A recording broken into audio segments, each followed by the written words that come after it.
Hello and welcome to the Capital Report on NTD Television. I'm Steve Lance. Congress today passing the $1.7 trillion bill that we've all been hearing about throughout the week. There's increases for both defense spending and non-defense spending, plus some money dedicated to the DOJ for prosecutions related to the January 6th Capitol breach. NTD's Melina Wisecup reports. A win for Democrats today on Capitol Hill as they've secured funding levels for 2023 just before Republicans take control of the lower chamber just 2 weeks from now. Summer lunches for kids now every summer. Increase in Pell Grants.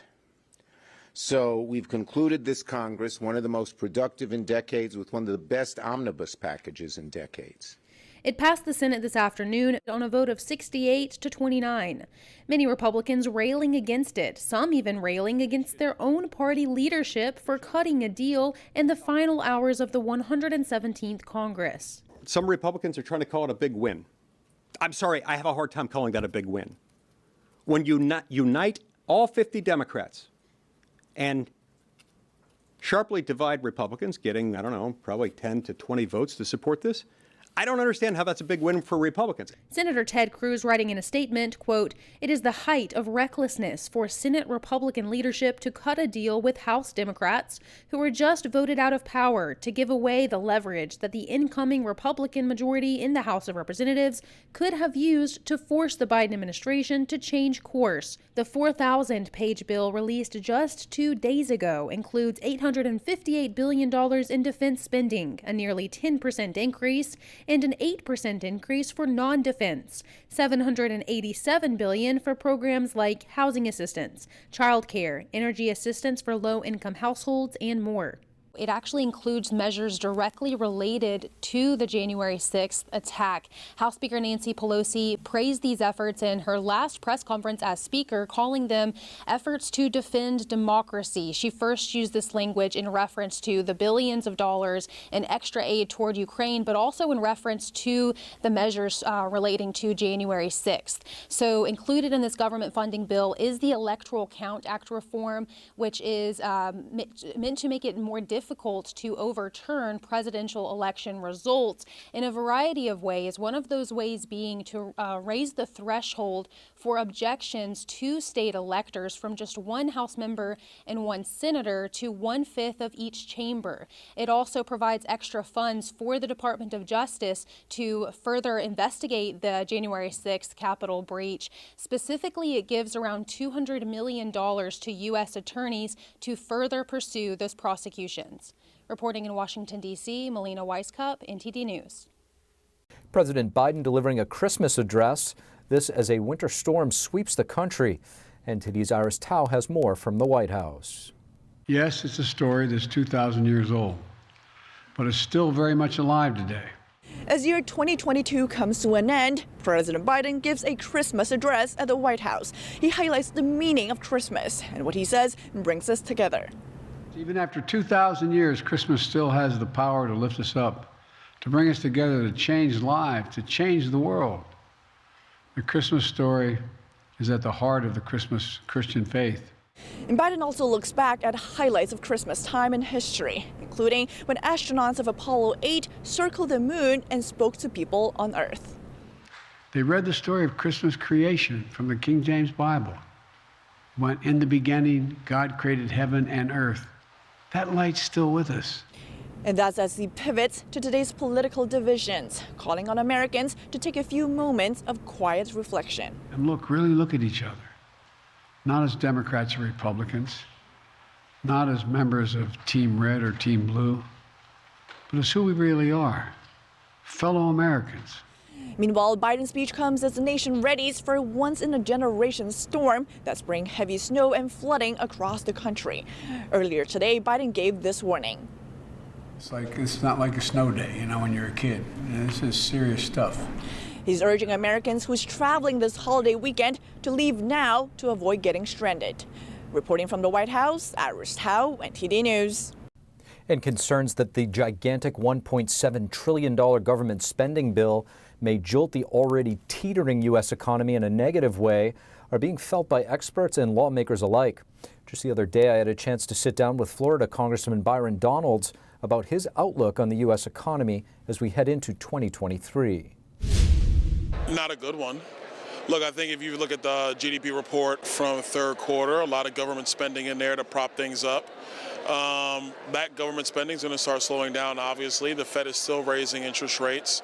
We're in this weird space of stagflation, where you really have no growth or you start sliding a little bit, but the inflation is really killing people. It's really hurting pocketbooks. It's hurting poor families. And the sad part is that I think we're hitting this part where people are starting to live with the inflation, which is a very dangerous place to be. Because as long as disposable incomes are shrunk, you have to keep up massive amounts of government spending in order for your economy to be quote unquote growing. But families aren't growing, their lives aren't growing, their net worth isn't growing, and that's a real problem for us. Congressman, this is not a rhetorical question. It used to be that, you showed 2 quarters of negative growth, you were in a recession, the can has been kicked forward. When are we going to know if or who's going to be the deciding factor, what is going to be the deciding factor as to if we're in a recession? First thing is, we already were in a recession. We were in a recession, a very mild one. We came out of it with third quarter GDP. My concern is we slide back into recession next year.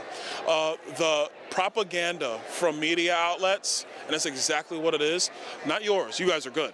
The propaganda from big media outlets has been atrocious. When you're just blatantly lying or changing the subject or changing the definitions to suit your narrative, that doesn't help anybody.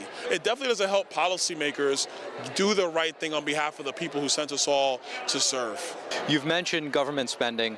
Are you concerned about what this omnibus bill is going to do to the economy? Yeah, I am.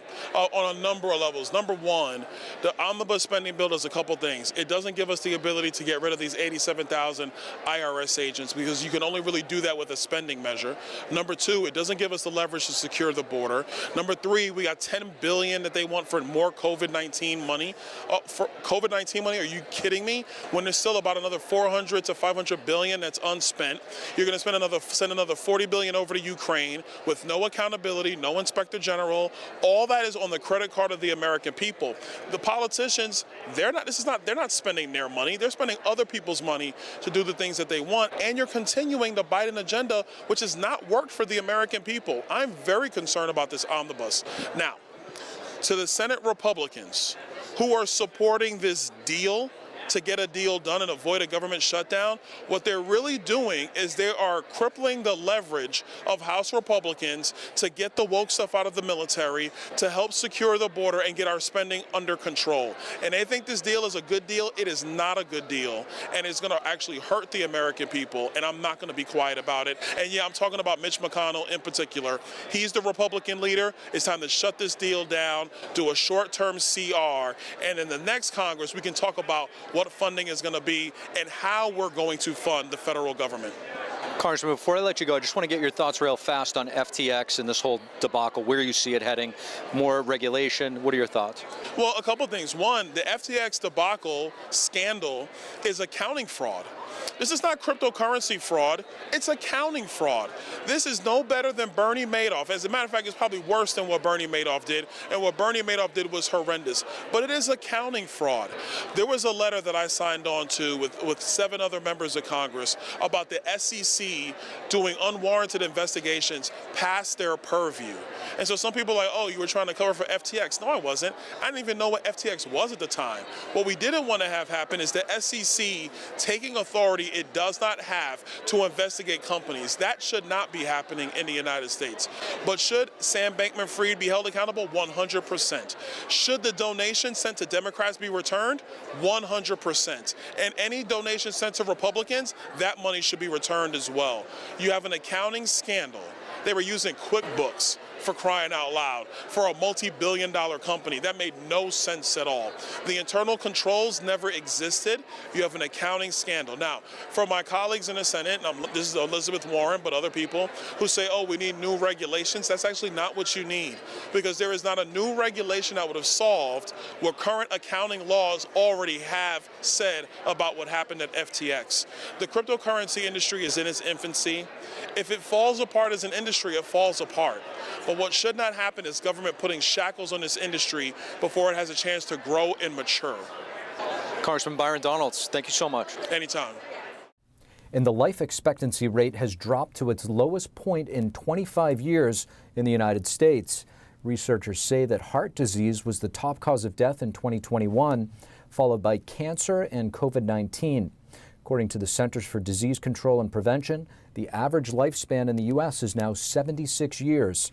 It was 77 in 2020 and about 79 in the year 2019. The lifespan is now the lowest since 1996. Other top causes of death reported by the CDC are drug overdoses, strokes, and unintentional injuries. And the life expectancy for women is about 6 years longer than it is for men. Thank you for watching the Capitol Report. If you want to see our full broadcast, check us out at epochtv.com.